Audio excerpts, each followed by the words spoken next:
Okay, Coral, you're not going to take over and talk about this as you don't want to listen to my dulcet tones all the time. So if you'd like to tell us what you've got with you to prepare yourself for planting what we've got there, leeks. Okay, I've got a small, very small tray of tiny little seedlings. As you can see, they're really, really delicate and gentle. So I've got something called a dibber stick, tiny little one that will make a little hole that I can drop the seedling down into it. I've got some cardboard to kneel on because I like soft, comfortable knees. And I've got my gardening gloves because it's a lot easier washing your hands after you've been gardening if you've got gardening gloves on.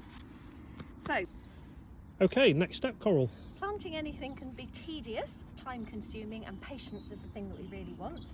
So I'm just making a smoothish area and I'm going to start off in the corner and work my way across.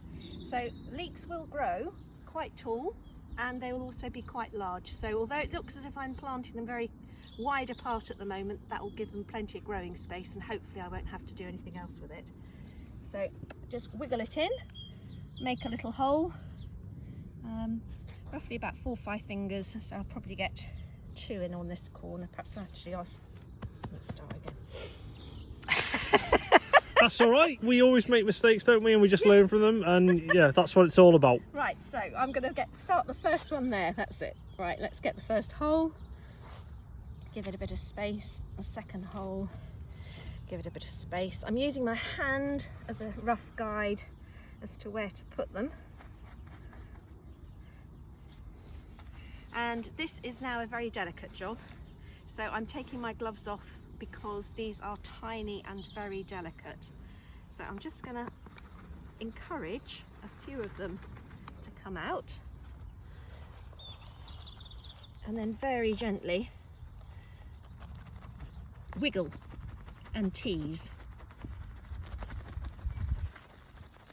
Take your time because you don't want to damage the roots if you can help it. And as you can see, all the roots now are growing in amongst themselves. So just take the one and very gently give it a little tiny, I'm not really pulling, just encouraging to try and separate them out.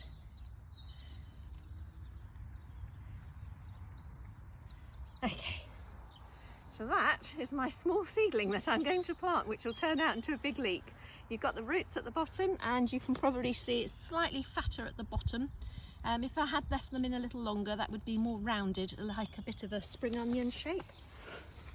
I've already got my hole, so I'm just going to try and gently poke the seedlings down. So the roots are nicely below and I've got to roughly where the first leaf is coming out. So that should be a good depth.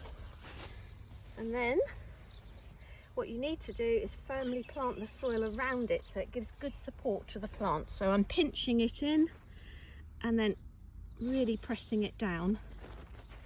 So that little leek has got some support from the soil that it's growing in. Fantastic, and I guess it's just a later. Yes, case of repeat. Lovely, thanks Coral, we'll have a look when you've finished. Okay Coral, next up we see there's a lot already been done. We've got some holes we've already created and then there's some holes on the other side which are a lot closer together. Why have we done that? Right, well as you can see I've got an awful lot of seedlings and I'm afraid I'm somebody that thinks if something has actually bothered to grow, I need to bother to plant it. But others are more ruthless and would get rid of more the weedy ones and just go with the stronger looking ones, but I just can't do that. So I'm going to grow this half where I hopefully won't need to redo it again, and I'm going to call this half my nursery. So it's like an extended potting on area, and hopefully then they're closer together and then we can take them up and spread them out on another bed when we've got space for them. So I hope that makes sense. And I said that there were some sort of more rounded bulb things. One of them's got quite a thicker base, so it's just getting a bit more advanced. And what I've done is I've spent the time teasing these out so that they're all separate. As you can see, some of them have got really long roots. You don't have to dig that deep because as you're putting them in, you can just twirl it around so it sits in the hole like that. And I'm covering it up to about here so it's got support in the ground. Right Coral, lovely work. complete. We've got one side which is going to be where we're going to be growing on the leeks, and then the other side is a little leek nursery to help preserve and then maybe put them in other beds, right? Yep, and I've still got loads left over. So, as I said, I hate throwing things away, so I'm going to try planting them on in plant pots and see how they get on. Great. Because we're running out of space. Great. Hopefully join us next time to see what else we're going to be planting.